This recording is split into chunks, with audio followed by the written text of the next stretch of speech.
Buenas noches, amigos por Israel, nuevamente juntos tratando de enriquecernos con lo que nos va a contar nuestro invitado de hoy, el profesor en Historia Judía Moderna de la Universidad de Haifa, Udi Manor.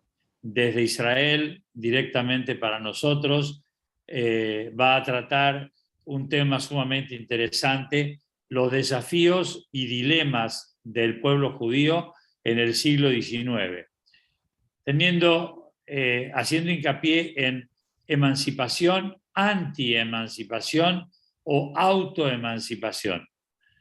El doctor Udi Manor, como dije, profesor de la Universidad de Haifa, experto en las áreas de historia política del pueblo judío en la época moderna y el sionismo, autor de 14 libros y numerosos artículos en hebreo, español e inglés, invitado anualmente a disertar en congresos internacionales. Udi, en nombre de Amigos por Israel, quiero agradecerte de que seas parte de nuestros disertantes y es para nosotros un cabot, un honor de que alguien como tú pueda acompañarnos. Así que bueno, el mecanismo de la charla va a ser tu exposición y después pasaremos a las preguntas. Así que Udi, nuevamente muchas gracias y te cedo el micrófono para que empieces tu disertación. Muchísimas gracias. Gracias a ustedes. Es un gran honor para mí ser parte de tu proyecto. Me parece fundamental, muy importante y ojalá que siga para siempre porque este intercambio de ideas,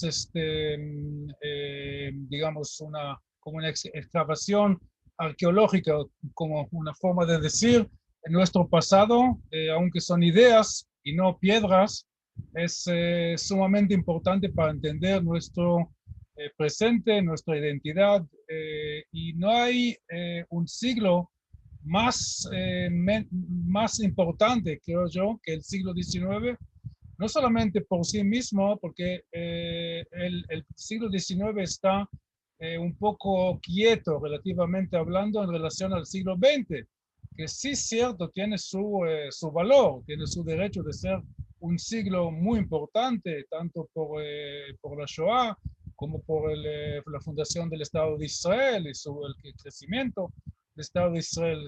Está perfecto, ¿no? Pero yo pertenezco a aquellos historiadores que no son muchos, que siguen insistiendo que sin entender el siglo XIX, no solamente es muy difícil entender el siglo XX, sino es muy difícil entender a dónde estamos hoy. Creo que vamos a seguir estando hoy en este siglo, en el siglo XXI, y espero que también en el siglo que ninguno de nosotros ya va a estar para ver si tengo razón, el siglo que viene.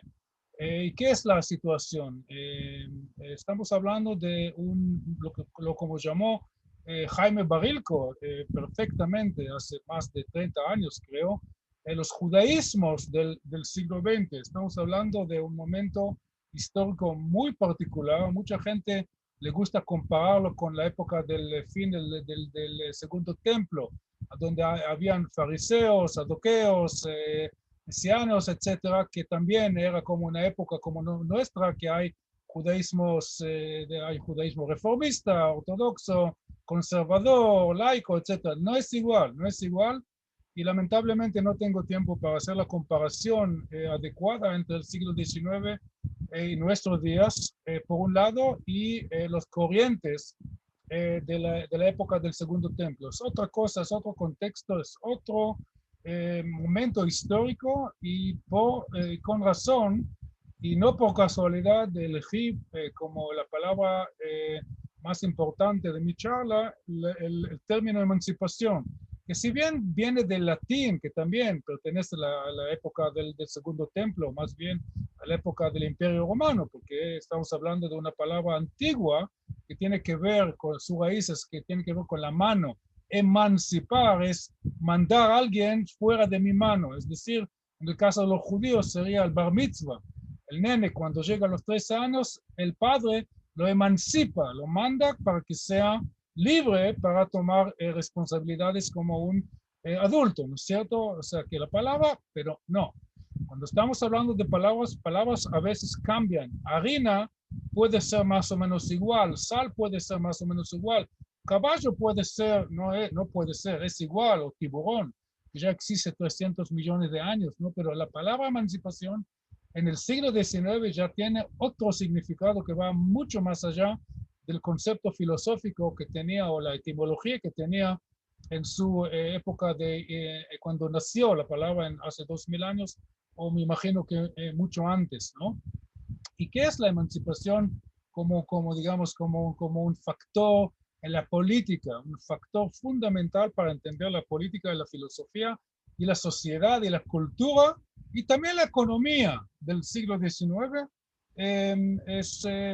La primera vez, es el primer grupo que está usando esta palabra políticamente, una forma, parte de su discurso, son los irlandeses. Son los irlandeses, estamos hablando de un movimiento de emancipación de irlandeses que no hablan de lo que después vino como el deseo de ser independizados de los británicos. Hoy sabemos que ya hay una Estado-nación irlandés. No, estamos hablando de una época de la Gran Bretaña, a principios del siglo XIX, cuando los británicos que no pertenecen a la iglesia anglicana quieren ser parte del Parlamento, de una forma egalitaria, entonces piden la emancipación para que ellos puedan ser parte sin tener que jurar por la Biblia de los anglicanos y porque los irlandeses son católicos. Entonces, los judíos en este caso serían como no son el primer caso que usan esta palabra. Imagino que ni son los segundos.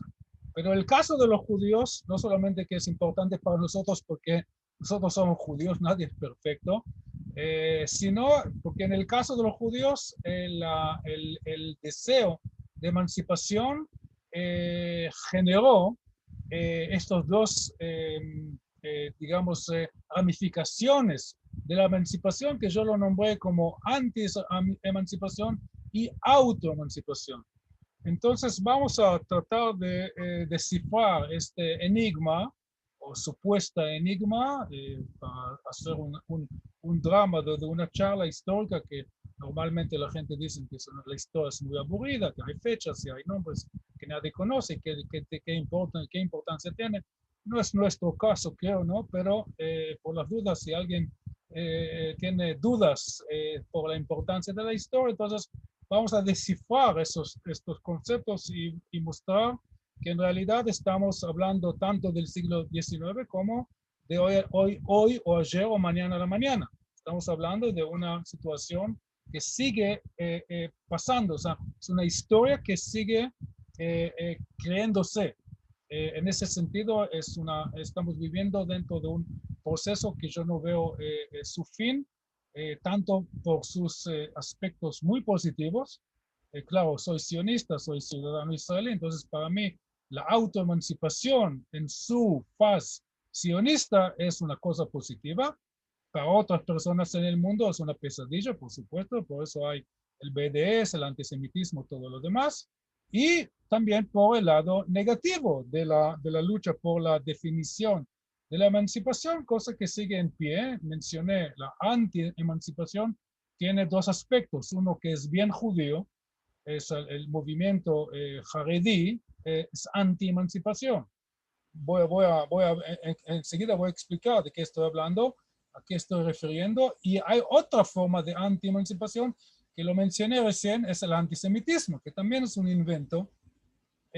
Hasta la palabra por sí, en sí, el término antisemitismo nació en el fines del siglo XIX, ni más ni menos. Y después voy a tener que explicar cómo puede ser que nosotros sabemos que la Iglesia Católica, los cristianos y también antes los romanos y antes los griegos odiaban a los judíos. Entonces, ¿cómo yo me atrevo a decir que el término antisemitismo nació en el siglo XIX? Sí, porque es un hecho.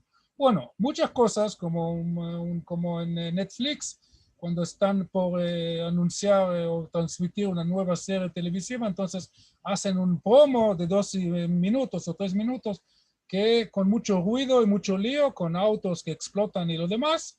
Y en el caso mío, hice una presentación explicando que el siglo XIX es importante, que la palabra más importante es la emancipación.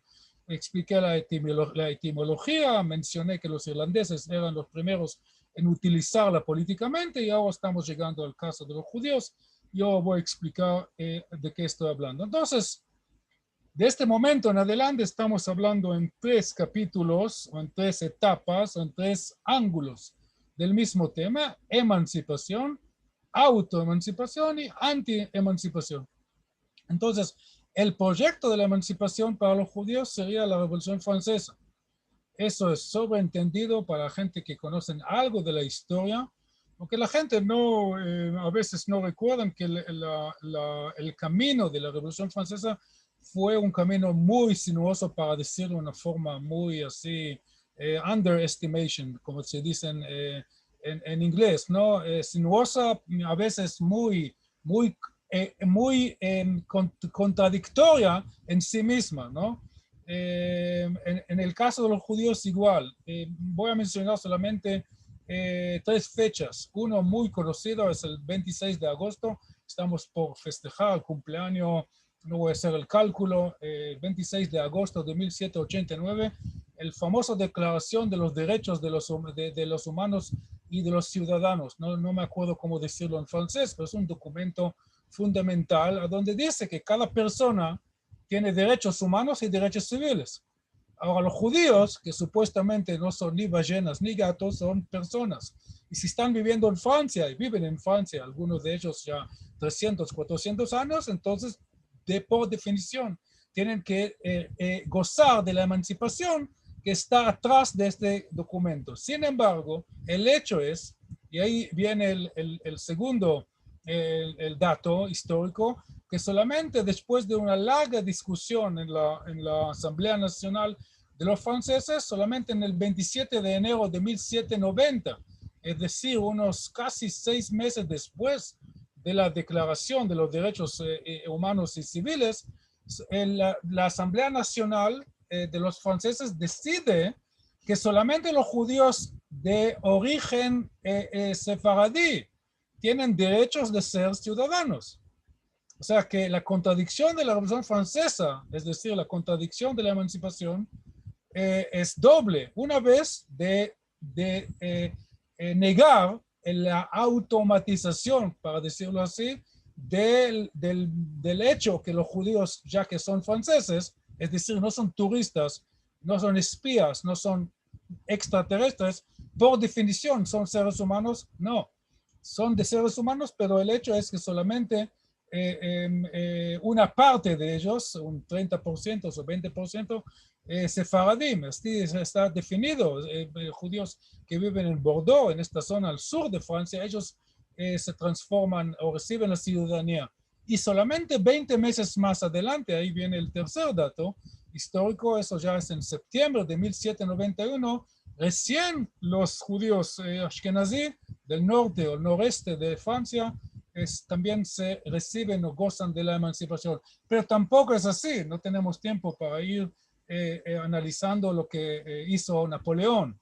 Ya estamos hablando de un proceso muy interesante históricamente. Un día, si quieren, vamos a hablar de eso profundamente. Voy a mencionar solamente el marco de tiempo, en 1806, 1808, a donde Napoleón está revisando la política de la emancipación hacia los judíos, y eso tiene que ver con la guerra que él está peleando en Europa, pero desde nuestro punto de vista, solamente el argumento es que ni siquiera en el caso de los franceses, que eran los primeros de armar una política basada en la emancipación, aunque no usaban este término, pero el contenido es que cada ser humano tiene derechos humanos y civiles, ni ellos sabían o decidían entre sí cómo tratar el caso de los judíos. Y eso tiene que ver no con antisemitismo. Sí, puede ser, podemos encontrar elementos de lo que más tarde vamos a conocer como el semitismo, pero la palabra en sí no existe. Y aunque soy judío y tengo la mayoría de los judíos tiene esta tendencia de analizar cada crítica a los judíos o al Estado de Israel como el antisemitismo.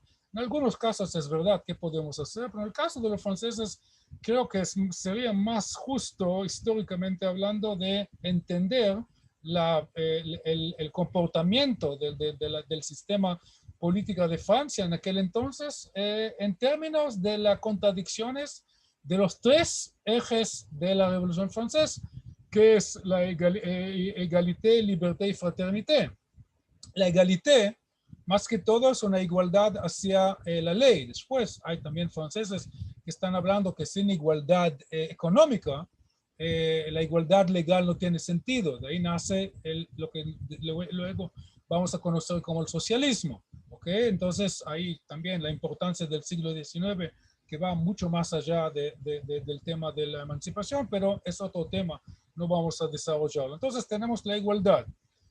Después tenemos la libertad. Bien, libertad es algo bien pegado a la emancipación, libertad de tiranía, libertad de sistema política que está tratando a la gente como si son, qué sé yo, juguetes en un juego, y así, así funcionó la nobleza, así funcionó Luis el 14, el 15, el 16, así funcionó toda Europa hasta que llegó este momento histórico tan importante.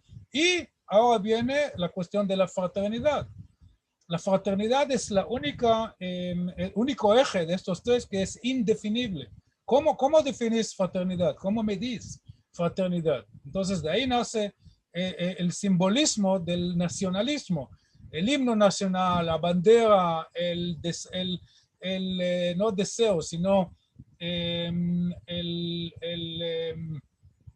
entendimiento de más y más ciudadanos en Francia y en otros lugares que en momento crítico de su país tienen que ir al ejército y en el peor caso perder su vida por la patria. Eso se llama patriotismo, ¿ok? El famoso término chauvinismo tiene que ver con este famoso asesor de Napoleón, un señor que se llamaba Chauvin, un soldado que se llama Chauvin, y que él fue como el símbolo del francés simple que está dispuesto a hacer todo por el líder de su país, no porque es el Luis el 14 o el 16, no, porque Napoleón viene de la gente, es igual como él. Entonces, este patriotismo tiene una cosa muy linda, ¿no? Que es digamos, el mito de los tres mosqueteros, no todos por uno por todos, perfecto, pero cuando estamos tomando eso de su faz negativa, ahí podemos encontrar la sospecha. ¿Realmente los judíos pueden ser parte de nosotros?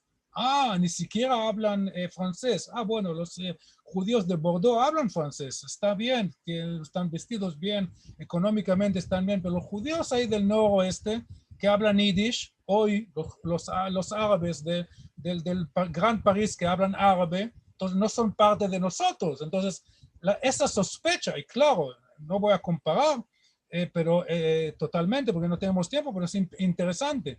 También los judíos del noroeste, o sea, los judíos ashkenazim, no están tan, qué sé yo, contentos de irse, ser parte de una nación francesa, porque tienen sus comunidades. Entonces, la sospecha de la mayoría francesa está ligada a la sospecha paralela que tiene la minoría judía. Pero el sistema, por definición, no puede negar su ciudadanía. Por ende, esta contradicción que tenemos hasta hoy, y cada judío que vive en cualquier país libre, sea en Estados Unidos, en Canadá, en Argentina, en cualquier lugar en el mundo, ¿ok? Siempre tiene digamos, este juego o este doble, lo que se llama el doble identidad, o esta duda, si la gente lo entienden, la gente de la mayoría lo entienden bien. Voy a dar solamente un ejemplo, voy un paso para adelante para resumir este concepto de la emancipación, para tener tiempo para hablar de la autoemancipación y de la anti-emancipación.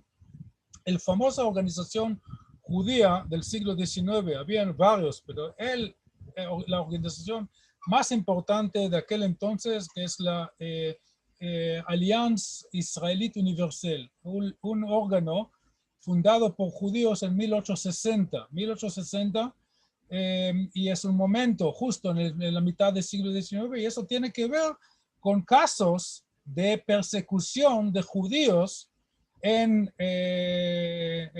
a principios, en 1840, en Damasco, el caso Damasco, que no tenemos tiempo de desarrollarlo, en 1858 en Tunisia, y en 1858 también el caso de este niño que fue captado por la policía de la Inquisición como parte de la lucha interna en Italia. Tomaban un nene de 7 años y de ahí salió la decisión de gente como Adolphe Crémier, que él después va a ser el ministro de Interior de Francia.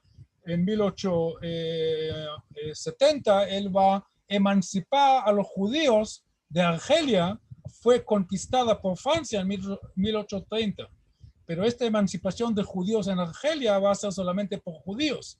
Y la mayoría de los musulmanes, aunque son anexados a la Gran Francia, ¿okay?, no reciben la ciudadanía. Otra vez, como yo lo entiendo, es de punto de vista de la fraternidad, cómo podemos ser fraternos con ellos, una contradicción muy grande que tiene que ver con el colonialismo. Volviendo a la Alianza Israelita Universal, el problema que ellos tienen es que ellos saben que ellos mismos no necesitan este tipo de organización, porque ¿qué es la meta? ¿Qué es el objetivo de esta organización? Tiene dos objetivos. Uno es educar a los judíos a ser parte del mundo moderno. En una palabra, ser judíos emancipados. El segundo objetivo que tiene la alianza es guardar los derechos de judíos perseguidos en países de lo que hoy llamamos del tercer mundo. En el siglo XIX no existía este término. Países del tercer mundo, me refiero a países que todavía no tienen emancipación. Y hay que poner la hincapié en la palabra todavía no tiene.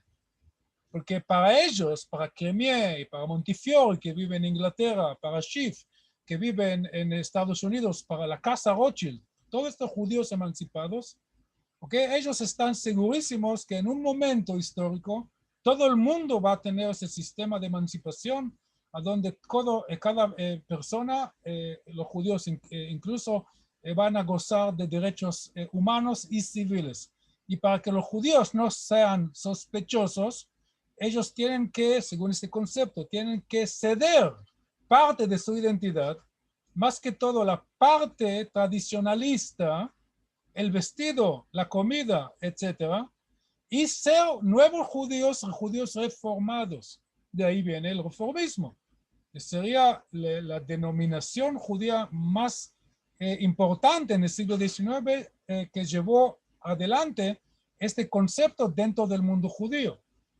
Volviendo y resumiendo el tema de la alianza, ellos mismos están dudando si crear este tipo de organización, porque ellos saben que en el momento que judíos en Francia, que ellos personalmente ya son emancipados, Crémier está casado con una mujer no judía, es un abogado de alta categoría. Mencioné antes que un poco más tarde va a ser el ministro del Interior del gobierno de Francia. ¿Qué más queremos? De la emancipación. Un judío bien involucrado. Él sabe que en el momento que él va a hacer con sus compañeros, Narcís Leven y algunos más, van a hacer esta organización, los otros franceses, o parte de los franceses, van a decir, otra vez los judíos están organizándose internamente y otra vez están ocupados de judíos que pertenecen a otros países, porque según la emancipación, judío es tal cual como un católico. En Alemania es ciudadano alemán de religión, de la fe judía, y su vecino en Alemania puede ser un alemán, ciudadano alemán que pertenece a la iglesia luterana o católica o lo que sea. Puede ser también ateo, pero eso más adelante. En el siglo XIX no aceptaban tanto este concepto. Entonces, de repente, cuando sale esta organización de la alianza, llega esta crítica, ¿ok? Y esta crítica tiene que ver con la aparición del segundo tema que nosotros vamos a, yo más bien, porque yo estoy hablando, voy a tocar en este momento, que es la anti-emancipación. Una cosa es sospechar al judío, otra cosa es discutir con el judío. El judío como un símbolo de la minoría, el símbolo del diferente, ¿no? O sea, discutir con él, ¿por qué ustedes van a la sinagoga? Ah, qué interesante. ¿Y por qué el Señor no viene un sábado a la noche para ver qué lindo que tenemos las oraciones y viene un no judío a una sinagoga en Buenos Aires o en Pittsburgh y dice, ah, qué bien. Bueno, una cosa es sospechar y tiene que ver con curiosidad. El judío es diferente, pero diferente no significa ser malo o negativo o intransigente o rebelde. No, es simplemente diferente. La gente son diferentes. Y es también concepto del siglo XIX que tiene que ver con la emancipación. Tenemos que ser tolerantes, entonces somos tolerantes hacia los judíos. Los antisemitas son aquellas personas, y eso empieza en Alemania, ¿ok? El término nace en Alemania en 1879 por un señor llamado Wilhelm Marr, un alemán progresista que fue parte de la famosa, no otoño, Primavera de las Naciones en 1848, junto con Moshe Hess y junto con Karl Marx. Qué interesante, ¿no? Tenemos en el mismo momento histórico. 1848, el emancipacista último sería Marx, porque él dice la emancipación, si es solamente legal, no es suficiente o social, debe ser económico. Tenemos Moshe Hess, que es uno de los primeros sionistas, uno de los primeros que llega de este punto de vista liberal, de emancipación, que es un judío moderno, llega a la conclusión de la autoemancipación. Y tenemos el tercer héroe histórico, Wilhelm Marr, que es parte de la camada de 1848 que llega a la conclusión de la anti-emancipación, que él inventa el término antisemitismo. ¿Y qué es el argumento de él? Él dice, el fracaso de 1848, los tres están de acuerdo que fue un fracaso. Marx decide estudiar el tema mejor, se va a Londres, está sentado en el British Museum y ahí casi 20 años más tarde va a publicar El Capital para explicar a dónde está el problema de la emancipación. Moshe Hess va a publicar su famoso libro Jerusalén, donde él explica por qué los judíos tienen que retornar a su tierra para ser parte de un mundo moderno. Y William Marr explica que el fracaso de 1848 es por el egoísmo de los judíos. Los judíos son egoístas porque se aceptaban en la primera etapa de la emancipación, es decir, la ciudadanía, la parte liberal, el aspecto liberal de la emancipación, y de ahí en adelante volvían a jugar su juego antiguo de aislamiento, de segregación, de no querer ser parte, de mantener la pareja, o sea, los casamientos entre ellos, y por eso la conclusión es que interesante es que William Marr no habla ni de campos de concentración, eso no tiene absolutamente nada que ver con el nazismo. Ojo, no tenemos tiempo para desarrollar eso. O sea, la única cosa que tienen en común los antisemitas con los nazis es que los judíos le caen mal. Pero la solución de los nazis es eliminar a los judíos en completo. Los antisemitas de la época de William Marr dicen no podemos hacer nada. Si queremos el liberalismo, si queremos mejorar el liberalismo, no hay forma de negar los derechos civiles de los judíos. Después van a llegar a conclusiones, bueno, por lo menos podemos echarlos del servicio público. No pueden ser altos oficiales, no pueden entrar a las universidades porque tenemos que achicar su poder, porque el judío tiene ese poder de organizarse y siempre como ratones encontrar el mejor camino para llegar al queso. pero el antisemitismo, los antisemitas, es interesante, los años 20 del siglo XX son enemigos del partido nazi.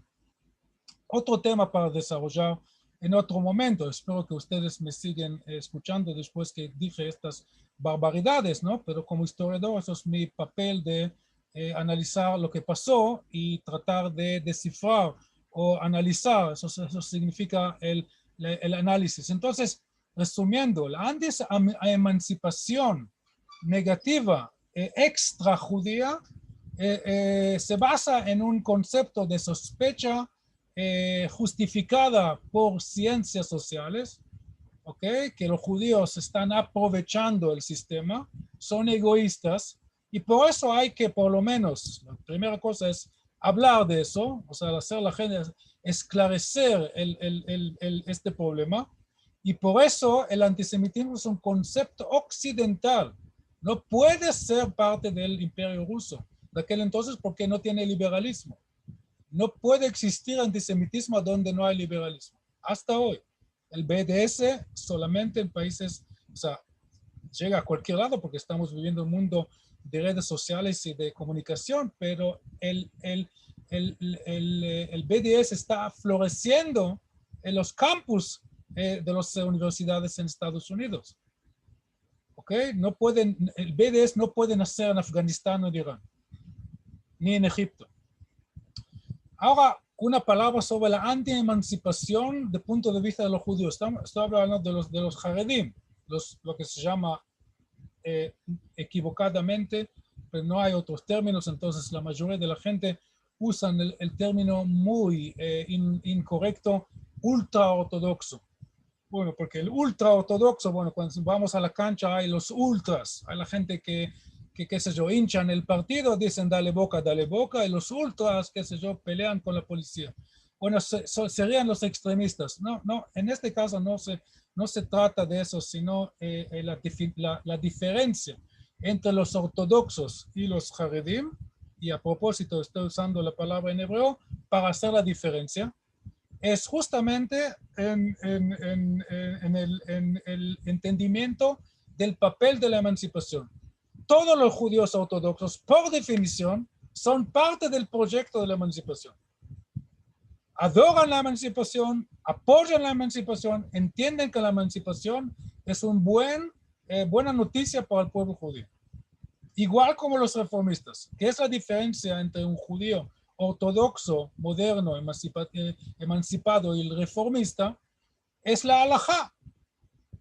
Y claro que en el caso de los judíos ortodoxos modernos, la halajá ya es algo más personal porque ya no puede existir la vieja comunidad clásica de los medievales, que no existe en ningún lado porque el contexto histórico cambió totalmente.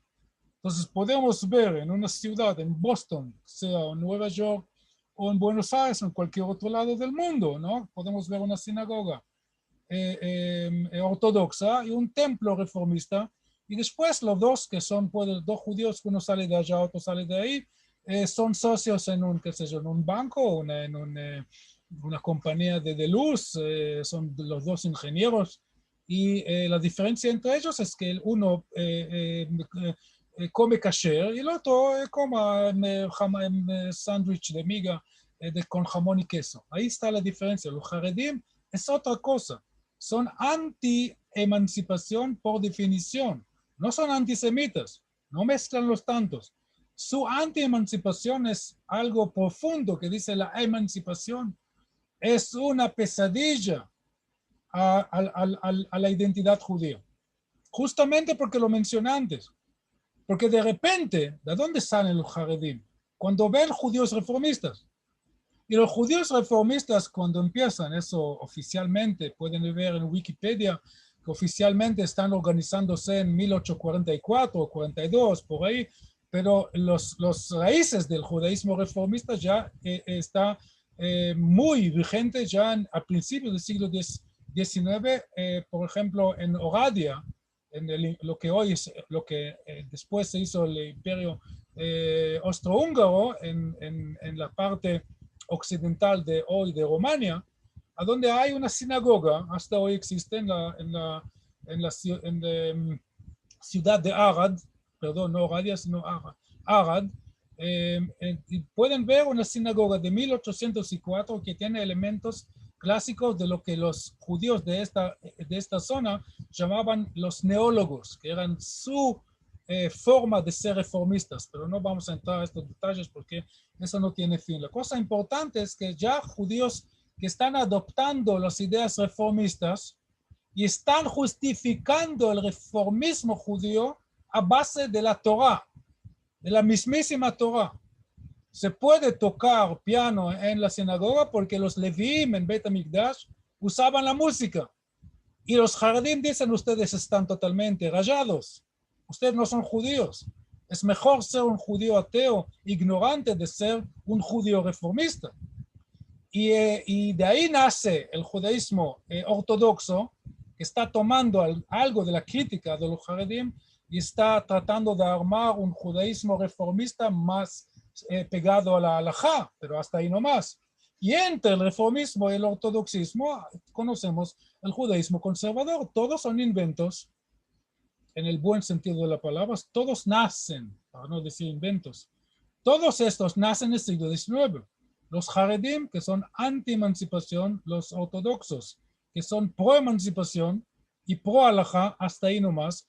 Los reformistas, que son judíos pro-emancipación y contra de la halajá, porque dicen que la halajá pone una barrera entre el judío y el no judío. Imagínense, yo estoy invitado a la casa de un goy, claro que no lo voy a llamar goy, estoy invitado a la casa de un compatriota argentino o canadiense para hablar de la política, porque nosotros dos somos republicanos o somos, qué sé yo, lo que sea, ¿ok? Liberales o socialistas, y él me está ofreciendo comida y yo le digo, yo no como eso, yo no toco eso, yo no. Así que el reformismo está negando la halajá no por ser vagos, por entender qué significa la emancipación. Los judíos ortodoxos dicen, está bien, pero si la emancipación significa tolerancia, el no judío, que es socio mío en la política, me va a respetar y ellos también tienen la razón. Es una cosa muy linda que todos tienen la razón. Y los judíos conservadores están buscando un término medio entre el reformismo y el ortodoxismo. Pero estos tres denominaciones, reformistas, conservadores y ortodoxos, son en contra del Haredí, que es otro fenómeno que yo lo pongo bajo del gran título de la anti-emancipación. Y si alguien quiere entender bien lo que pasa en Israel los últimos 73 años, para decirlo así, pero más que todo los últimos, no sé, 20 años o 10 años o en la política actual, para entender el fenómeno Haredim, pueden ver que este análisis funciona perfectamente bien, porque gran parte de los judíos Haredim, en una forma muy quieta, informalmente, muchas veces indirectamente, van adoptando los términos, los conceptos prácticos de la emancipación, como parte de la autoemancipación, que ahora estoy por tocar, que ahora llegó el momento de analizar la autoemancipación. ¿Qué es la autoemancipación? Teóricamente sería como el sinónimo del sionismo. Es cierto, pero no tan cierto, porque habían más proyectos de autoemancipación que no eran sionistas, no solamente que no eran sionistas, en algún momento, bueno, en todo su momento eran antisionistas. Entonces tenemos antisionismo que puede llegar del punto de vista del antisemitismo, tenemos antisionismo que puede llegar del punto de vista de los reformistas, que eran muy antisionistas en el siglo XIX. Hablo hasta 1937, cuando cambió su política oficial en Estados Unidos, pero estamos hablando del siglo XIX, así que para ser antisionista podés elegir muchos ángulos. Podés ser antisemita, podés ser jaredí. Cada uno por su motivo va a ser anti, pero no, quiero hablar no de ellos, sino de los hermanos de la autoemancipación de los sionistas. Los más famosos, claro, que son los bundistas, que ellos están en favor de la autoemancipación, pero no son sionistas, porque ¿qué significa la autoemancipación? La autoemancipación dice que nosotros tenemos que solucionar el deseo o la demanda directa o indirecta que tienen la mayoría, por ejemplo, en Francia o en Alemania o en Inglaterra o en Estados Unidos o en Argentina, la mayoría que si bien está emancipada tiene raíces culturales. La mayoría de los franceses son católicos, la mayoría de los argentinos son católicos y vienen de Italia o de España. O sea, hay cultura. La cosa, o sea, el liberalismo no niega, no puede negar, y si niega está equivocado, no puede borrar la historia cultural. Entonces, la conclusión de los autoemancipacionistas es que los judíos tienen que tratar el desafío de la modernización, de la emancipación en una forma autónoma. Eso no quiere decir que estamos en contra de los demás, sino estamos en favor de nosotros. Vamos a analizar por un momento el caso de los bundistas, porque el caso de los sionistas es más famoso por su éxito. ¿Ok? Pero pueden hacer la analogía entre el caso de los bundistas y el caso de los sionistas. ¿Qué es el argumento de los bundistas? En la Gran Rusia, que todavía no está emancipada, estamos hablando de los años 90 del siglo XIX, ¿ok?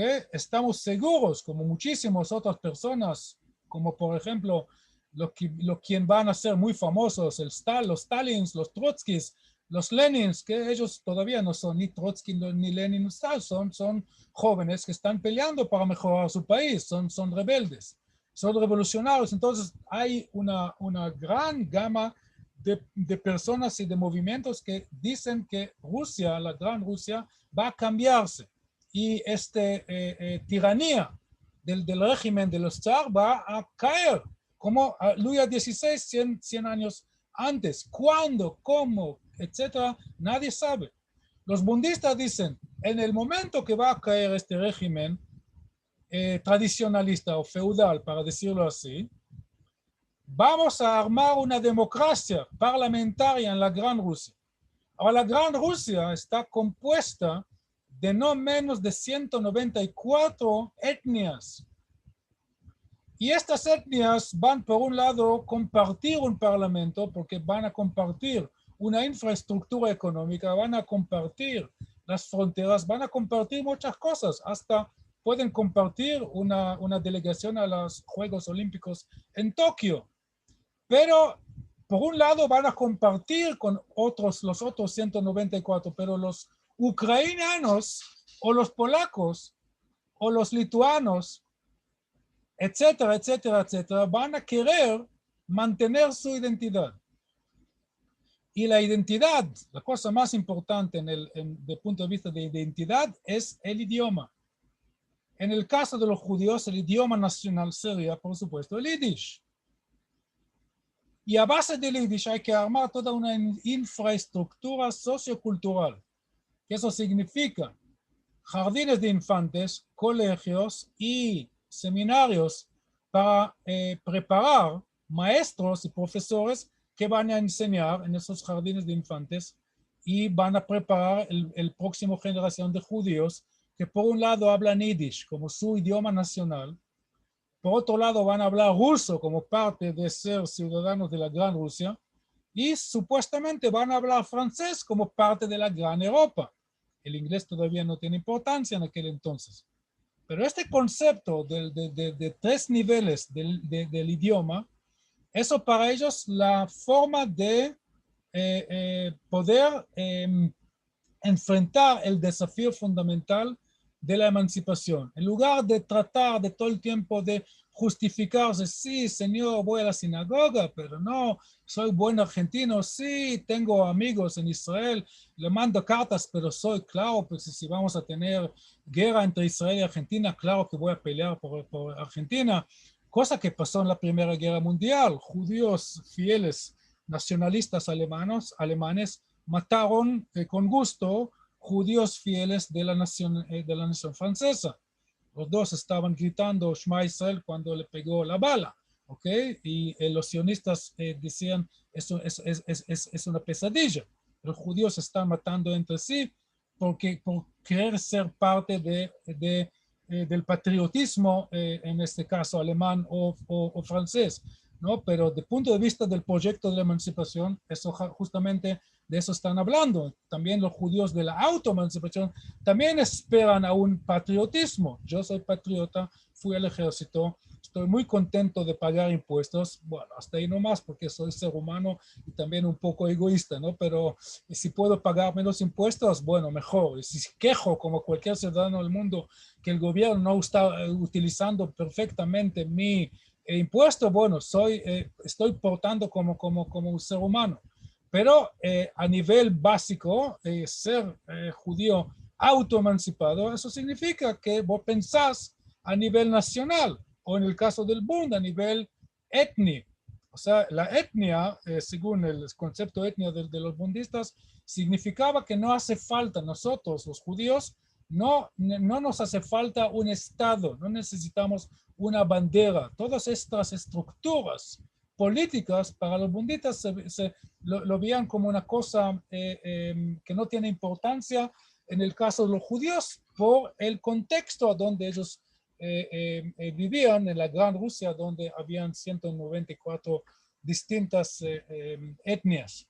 El sionismo, para completar el argumento, y con eso estamos llegando, me queda un minuto para quedar bien con el tiempo. Entonces, resumiendo, el proyecto de la autoemancipación, según el sionismo, es, volviendo al principio, una forma muy linda, qué sé yo, linda, interesante de describir el proyecto sionista sería que los sionistas son aquellos judíos que quieren hacer una revolución francesa a los judíos en su propio lugar, con el objetivo de crear condiciones a donde los judíos, por lo menos en un lugar en el mundo, no cualquier lugar, claro que es Eretz Israel, el único lugar que puede crear, atraer suficientes judíos y generar suficiente energía como para reconstruir la independencia judía.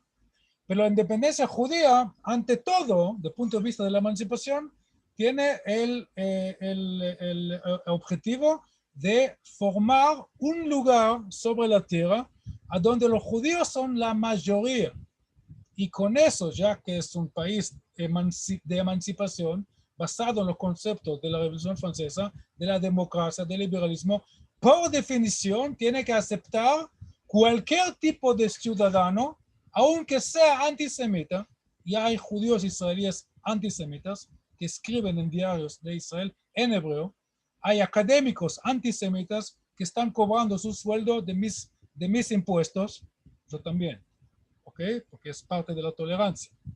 ¿Ok? Y claro que hay 20% de los ciudadanos israelíes que ni siquiera son judíos. Y ellos también, por definición, tienen que ser parte de la democracia israelí. Entonces, ahí pueden ver cómo el nacionalismo judío, digamos, el sionismo, está tratando de dar una respuesta redonda a este desafío de la emancipación. Y cuando estoy hablando de una respuesta redonda, no quiere decir que no tiene contradicciones, no, para nada. Estamos viviendo las contradicciones, pero lo estamos haciendo, y si entendemos la historia, lo estamos haciendo con mucho gusto, porque según el sionismo es la mejor forma de enfrentar el desafío del modernismo, o si somos más cínicos o más humildes, no es la mejor forma, sino es la forma menos mala, que como Churchill solía definir la democracia, que es un sistema terrible, pero no más de los otros sistemas, y por eso estamos en favor de la democracia. En el caso del sionismo, igual, creo que no es la mejor forma, pero bueno, creo que el argumento está entendido. Bueno, pasé 2 minutos, lo siento, espero que eran válidos. No, estuvo muy bien y muchas gracias, Udi. Realmente hemos comprendido a través de tu charla las grandes diferencias entre emancipación, antiemancipación o autoemancipación. y tenías razón al inicio de tu charla que realmente había que conocer lo que había pasado en el siglo XIX como base a lo que venía después. Y te quiero hacer algunas preguntas, Judy. Hasta el siglo XIX, muchos integrantes de lo que se llamaba el movimiento Ascalá creían que la forma de acabar con el antisemitismo era asimilarse a las comunidades locales. ¿Vos qué crees? ¿Cuándo y cómo fue el cambio que llevó a pensar en la necesidad de tener un Estado judío? Mira, por un lado, en muchos casos no había cambio. En muchos casos, judíos que eran orgullosamente judíos. Mencioné antes Trotsky. Trotsky no tenía ningún problema. Él no trató de esconder el hecho que él nació, tiene origen judío, pero sin embargo dijo, bueno, yo era judío y hoy soy comunista, lo que sea. O sea, para ellos, para el movimiento comunista, ellos serían el máximo, o sea, la última conclusión necesaria de lo que en hebreo se llama la escala del iluminismo. ¿Ok? Pero eso solamente para mencionar por las dudas, porque algunos iban por el otro camino. Y el caso más famoso creo que es de Pinsker. Pinsker, que él vivía en la Rusia en el siglo XIX, él, como muchos de su camada, él recibió un golpe espiritual, un golpe de identidad, un golpe, sí, un susto, ¿no? Cuando él descubrió que en los pogroms de 1881 a 1882, más allá de la violencia, que eso a nadie le gusta, por supuesto, salvo a aquellos que están creando la violencia, pero está hablando de las víctimas y la gente que están en contra, bueno, denuncian la violencia, pero Pinsker iba más allá. Él entendió que muchos de sus supuestamente compañeros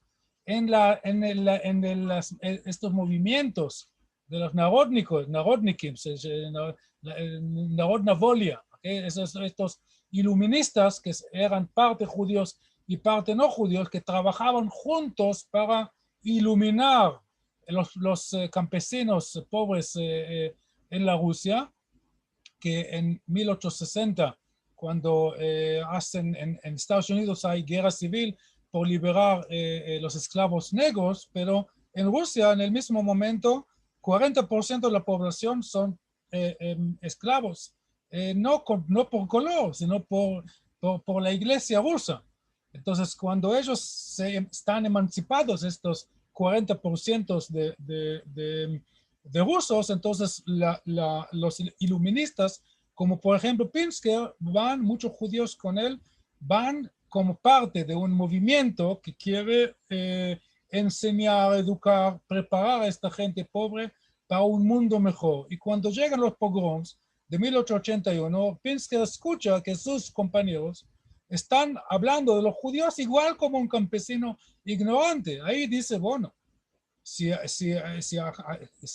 la emancipación lleva a este comportamiento, entonces tenemos que repensar nuestro proyecto. Y no por casualidad, el título de su obra muy famosa, realmente una obra tan perfecta, tan redonda, que Herzl dijo que si él sabía que la autoemancipación de Pinsker fue publicada ya en 1884, creo, él no escribiría el Judenstadt. Yo no lo creo a Herzl porque su libro también tiene importancia, pero fue una forma de Herzl de realmente apreciar esta obra, este entendimiento, este cambio de concepto que hizo Pinsker, que creo que es el mejor símbolo de este cambio de gente que antes mencioné. Hess también es un buen ejemplo. Herzl también es un buen ejemplo, pero es más tarde y estamos buscando los primeros. Pinsker sería muy buen ejemplo, este cambio de entender que sus compañeros a la pelea, a la revolución, no son diferentes de los tradicionalistas que odian a los judíos por ser judíos. Udi, ¿qué le respondés a una persona que dice que los judíos actuales no tienen derecho a poseer la tierra de Israel? Bueno, depende a qué base viene este argumento. Ahí no voy a analizar todo. Acabo de publicar un libro que trata estas temáticas, se llama El conflicto palestino. A propósito puse este título, El conflicto palestino, porque según el análisis mío, los únicos que tienen problema con los judíos, estoy hablando acá en la región, en Medio Oriente, son los árabes. O sea, los judíos pueden tener sus ideas sobre los árabes como cualquier otra persona, criticar o adorar a algunos. Eso es obvio, ¿no? Los chinos hablan de los peruanos y los uruguayos hablan de los argentinos y viceversa. No, estoy hablando de una cosa mucho más fundamental y con eso estoy llegando a la pregunta tuya. Pero este libro, perdón que estoy haciendo una propaganda, me parece importante para la gente que quieren tener una panorama bien sintética de la historia del conflicto y de sus raíces. Entonces, tiene que ver con la pregunta tuya. Entonces, una cosa es decir que los judíos no tienen derecho de retornar de vivir en la tierra de Israel porque ni siquiera ni siquiera son un pueblo. O sea, es un argumento que lamentablemente hay judíos que también cuando ellos hablan del judaísmo, hablan que el judaísmo es una religión, es una confesión. Entonces los palestinos dicen lo mismo, ya que los judíos no es una etnia, como dicen los sionistas, no es un grupo nacional, como dicen los sionistas, pero no solo los sionistas, eso está escrito también en el Corán, ni más ni menos, porque están hablando de Bnei Israel, el término Bnei Israel está en el Corán. Eso también los anti-israelíes, palestinos anti-israelíes, que entienden eso, saben cómo recambiar, okay, cómo jugar con este hecho, porque el hecho está, el Corán es intachable, entonces, imborrable, entonces ahí está. Entonces ellos dicen, no, el Corán se refiere a los judíos, el pueblo judío de la época bíblica. Hoy, los judíos que están en Israel, para ellos, que están en Palestina, vienen de Rusia, vienen de, qué sé yo, de Polonia, vienen de cualquier lado, no tienen nada que ver. Son judíos del siglo X, Kuzari, qué sé yo, este tipo de argumento. Entonces, eso sería un primer argumento, primer ángulo para negar el derecho de los judíos a su retorno, que lo estoy resumiendo, ya que no existe un pueblo judío, por definición no tienen derecho a tener un Estado-nación. ¿Qué sería la respuesta? Bueno, la respuesta es una respuesta bastante larga históricamente, o si no tenemos tiempo a no jugar, perdón, entrar profundamente la historia, entonces la respuesta sería muy corta. Según el concepto de la autodeterminación, es un concepto que podemos encontrarlo en los acuerdos de Westfalia de 1648, pero si no, otra vez, si no queremos entrar a una historia tan lejana relativamente, podemos ir a la época del siglo XX. Estamos hablando de los 14 famosos puntos de Wilson que los árabes mismos lo están utilizando para justificar su pedido, su demanda de la Liga de las Naciones en 1919-20, por ahí, que ellos son la mayoría de Palestina, entonces por la autodeterminación, ellos son el pueblo que debe ser el dueño de la tierra. ¿Okay? Entonces, en el caso del nacionalismo judío, bueno, si los palestinos, que es un invento en el simple sentido de la palabra, no existe pueblo palestino, para algunos, si queremos ser muy correctos históricamente hablando, palestinos no están usando el término pueblo palestino hasta los años 50 del siglo XX. Pero si queremos ser generosos, bueno, podemos hablar de una identidad palestina, árabe palestina, al principio del siglo XX. Bueno, si un pueblo que nació, o sea, apareció conscientemente hace 100 años, tiene derecho de autodeterminación, ¿cómo puede ser que un grupo de gente que ya tiene, no sé, 3.000 años o 4.000 años de antigüedad no tiene derecho de autodeterminación? Entonces, si el argumento de los palestinos es que Palestina tiene que ser distribuida entre dos etnias, dos pueblos, bueno, de eso los sionistas ya están de acuerdo desde 1937. Si alguien lee bien en la Declaración Balfour, ya la idea de partición ya está ahí y está también en los en la escritura de Herzl. Pero en 1937 ya había una propuesta sobre la mesa. ¿Qué fue el problema? Que siempre los árabes rechazaban cualquier tipo de partición por no reconocer el derecho del pueblo judío. Eso sería un ángulo. El segundo ángulo tiene que ver con el concepto de la soberanía. Ellos dicen, los árabes dicen, pero nosotros somos la mayoría en Palestina. Y ahí la gente, y ahí muestran, eso también figura en el libro mío que estoy mostrando, el mapa. Ellos están utilizando 4 mapas para la propaganda. Muestran 4 mapas de Palestina.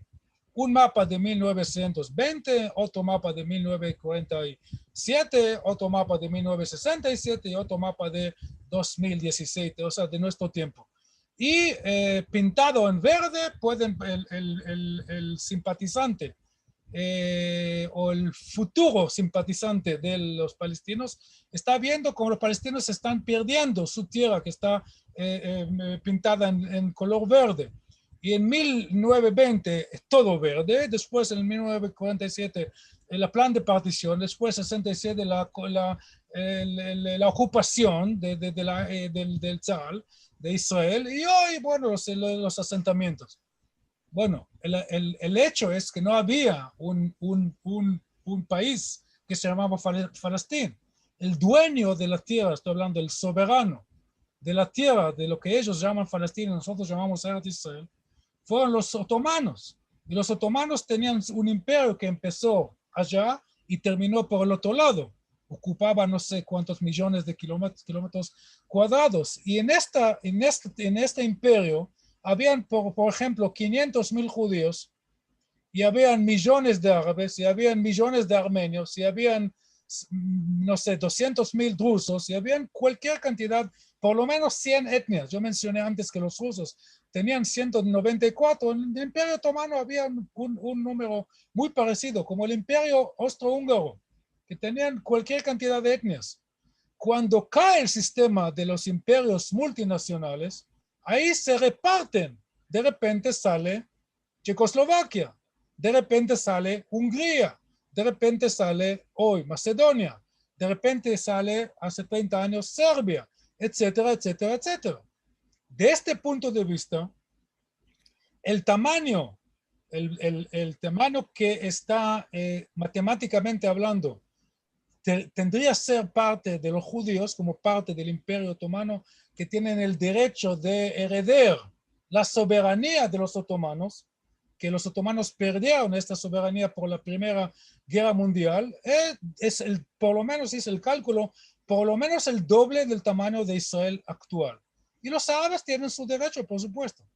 Entonces, de estos dos puntos de vista, tanto del punto de vista de la autodefinición, autodeterminación, los judíos no pueden ser menos de los palestinos en su derecho de autodeterminación, sin entrar a la historia su parte de esta está en el Corán.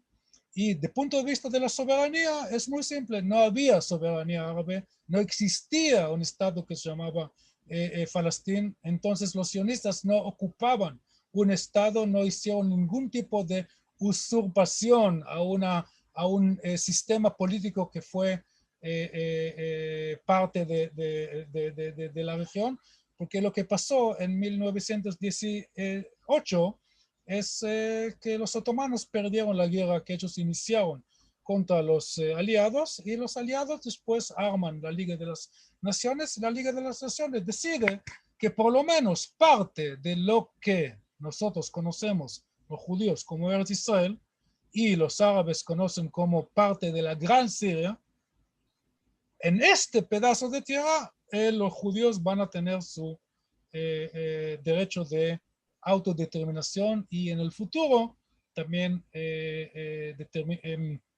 soberanía nacional y un hogar nacional. Sí, es una respuesta bastante larga. No creo que los palestinos que realmente rechazan el derecho de los judíos de ser pueblo, de vivir tranquilos, ni siquiera quieren escuchar este tipo de argumentos. Pero creo que es fundamental para nosotros, para nuestra identidad, es fundamental que nosotros entendamos en la mejor forma posible, la mejor forma accesible, nuestra identidad, nuestra situación, y para eso sirve la historia. No hay vuelta, no hay vuelta atrás. Necesitamos el atrás para entender el ahorro. Udi, ¿y cómo fue el proceso de convencimiento del movimiento sionista a los distintos gobiernos para explicar la necesidad de crear un Estado judío hasta llegar a la partición de la ONU en el 47? Mira, es una mezcla de moral, también había este aspecto, o sea, el deseo del ser humano, de cualquier ser humano, creo que también los palestinos son parte de eso, de tener un mundo más justo. Ahora, ¿qué significa la justicia por los iraníes o por el Hamas o por Hitler, que también quería justicia, pero para él la justicia significaba un mundo sin judíos y sin gitanos y sin jazz y sin negros? Bueno, pero porque la justicia, el deseo de la justicia es un deseo, no es un contenido. ¿Ok? Pero volviendo a nuestro tema, cuando estoy hablando de un deseo de justicia que ya nace en el siglo XIX, ya Napoleón estaba hablando de eso y había mucho más líderes o filósofos.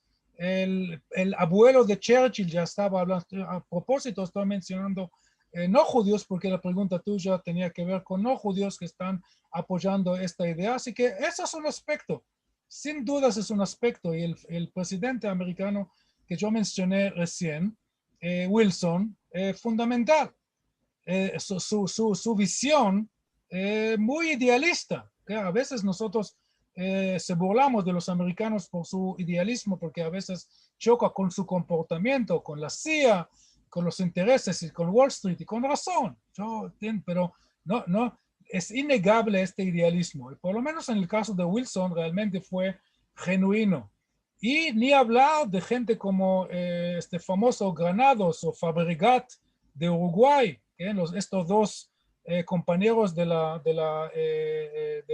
UNSCOP que estaban desde el primer momento, eran posicionistas porque eran antibritánicos, más que todo Granados, el guatemalteco que llegó a Eretz Israel en el verano de 1947, junto con sus compañeros los 11 compañeros de la UNSCOP, y él muy rápido entendió que su prosionismo, no solamente por antibritanismo, sino por prosionismo. Él quedó impactado, él como hasta el delegado de la India, que él estaba en favor de los árabes, por supuesto, por su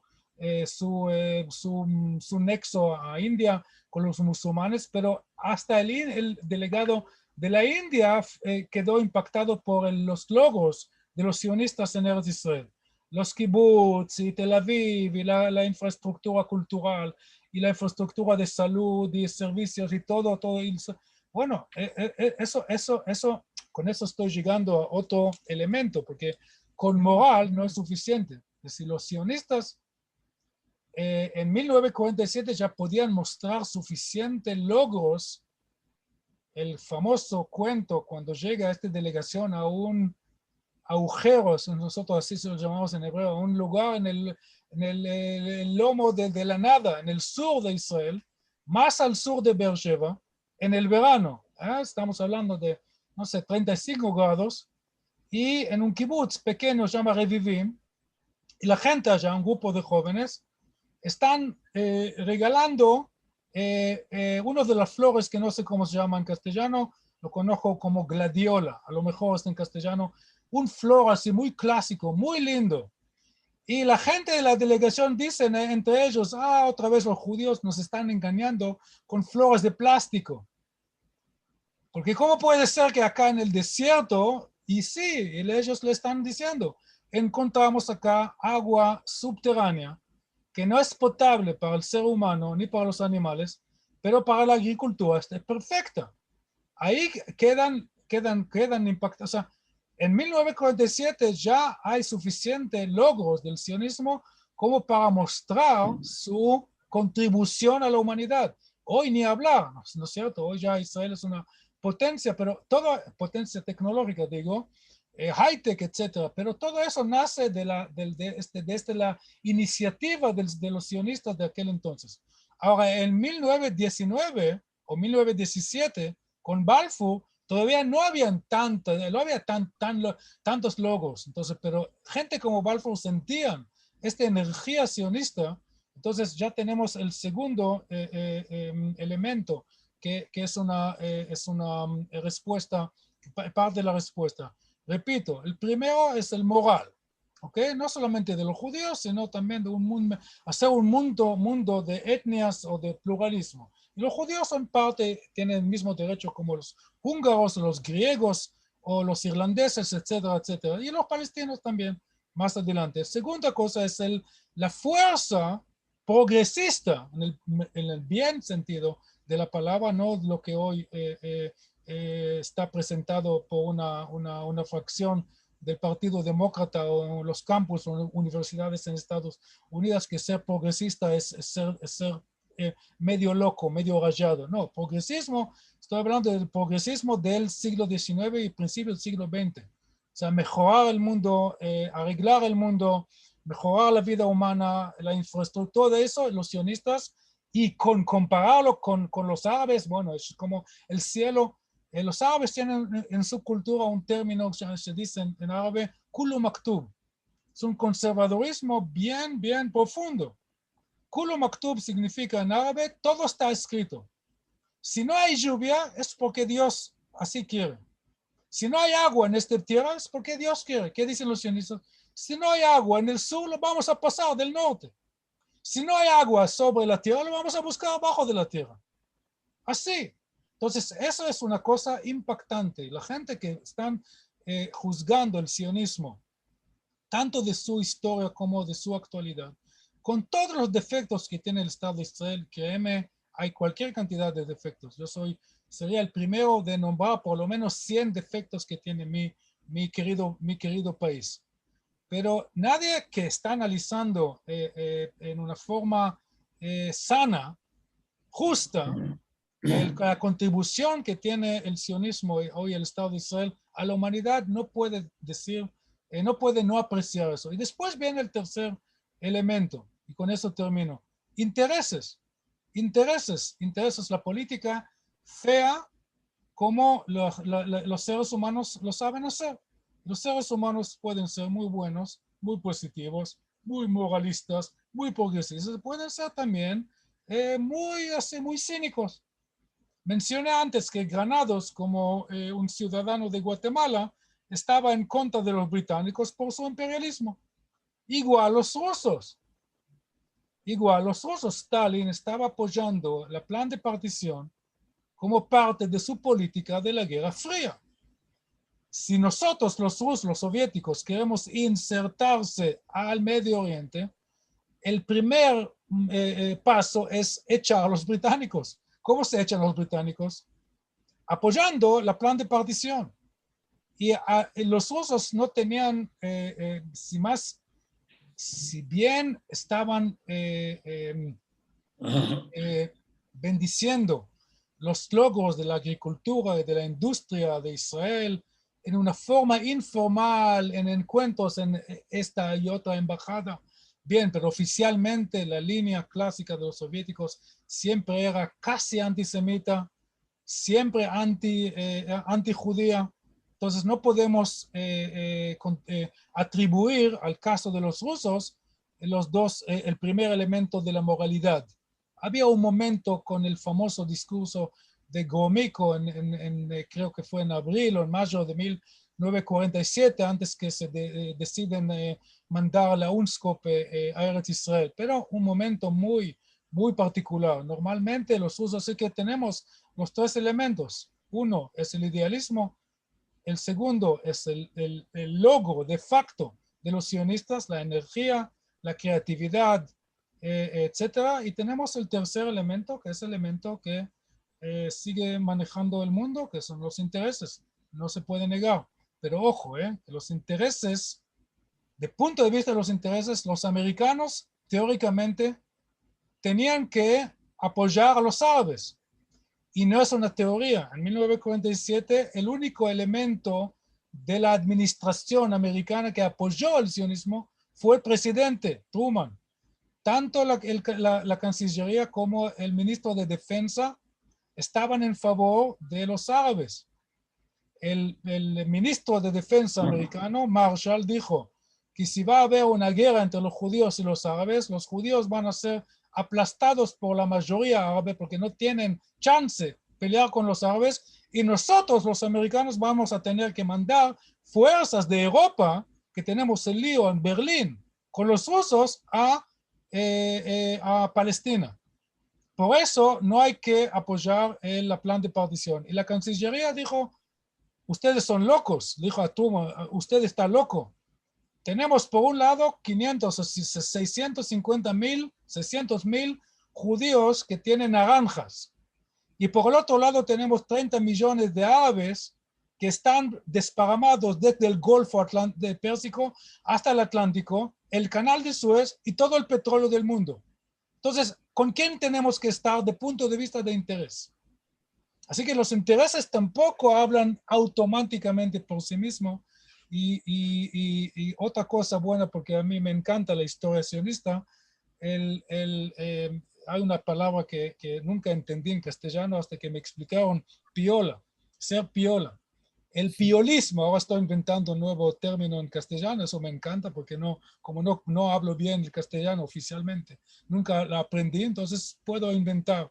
El piolismo del sionismo en aquel entonces, gente como Sharet, como el famoso Abba Eben, que en aquel entonces se llamaba Aubrey Eben, ¿okay? El piolismo de esta gente de saber cómo jugar en el juego muy complicado del mundo que nació después de la Segunda Guerra Mundial, cómo unir los hilos. Eso fue fundamental para la decisión famosa de la ONU del 29 de noviembre de 1947. Udi, te voy a hacer la última pregunta. Te voy a pedir, por favor, de que seas un poco sintético porque nos estamos yendo con el tiempo. La pregunta por ahí no es fácil. Tú sabes que el movimiento sionista y el sionismo en general, desde su concepción hasta la actualidad, tuvo cambios de concepción.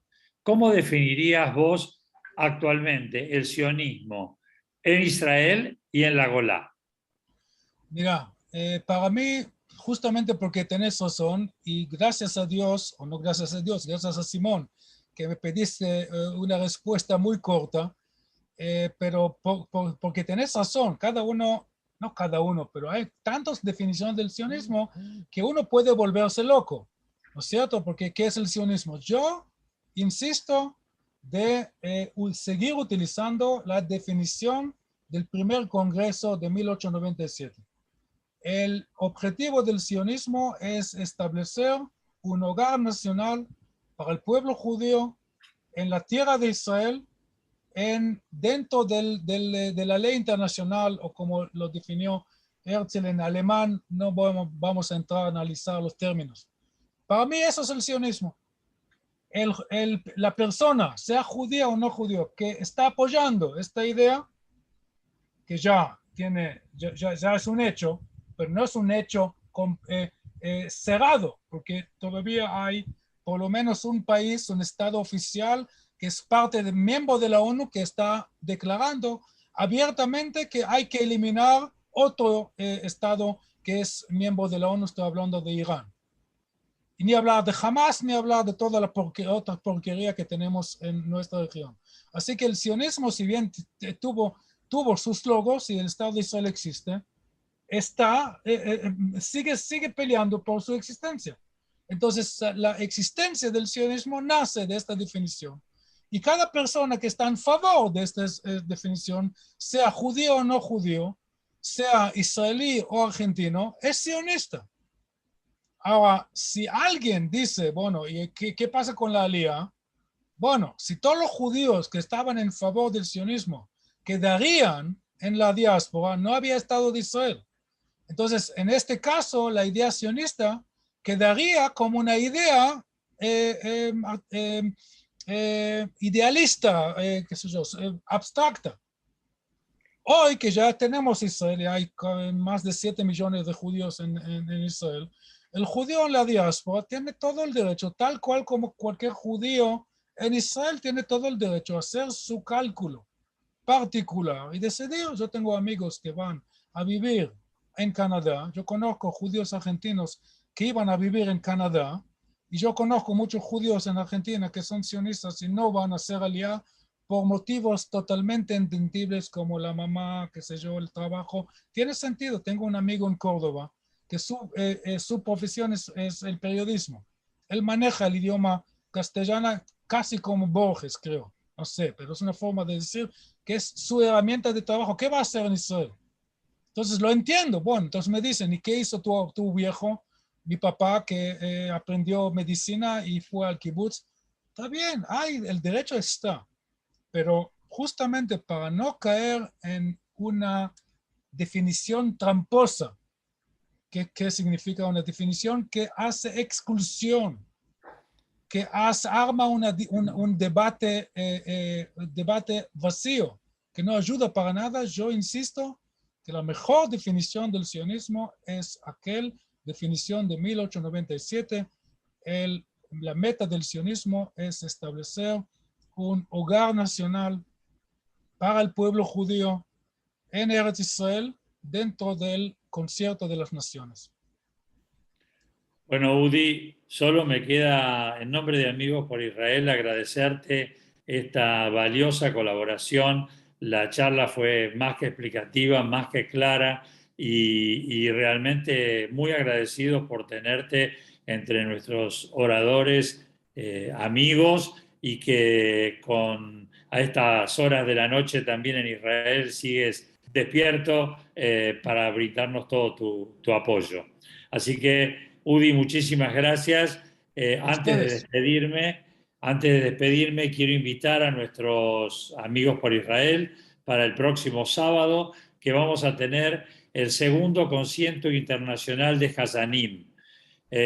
Nuestros Hazanim nos emocionan con sus voces y melodías, y vamos a tener a Elías Rosenberg desde Massachusetts, Estados Unidos, a Fortuna Safdie, cantante Hazanit de Brasil, a Fernando Zragovic de la comunidad Batesman de Argentina, a Ramón Tassat de Maryland, Estados Unidos, a Inés Kaputiansky de Río de Janeiro y a Jonathan Cohen de la Keilah de Rosario, que es también el coordinador de Bet Asaf, y la coordinación y dirección general va a estar a cargo del Hazán Gabriel Fleischer, director emérito del Beit Asaf, del Instituto de Formación de Hazanim y Morim del Seminario Marshall Meyer.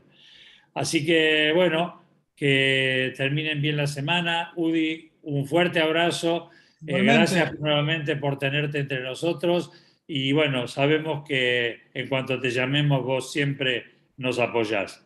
con Así mucho que gusto. tengan buen fin de semana. Shabbat Shalom para todos, aunque hoy sea miércoles. Y nos encontramos el sábado a las 19 horas para el concierto de Hazanim. Muchísimas gracias a todos por acompañarnos. Muchas gracias.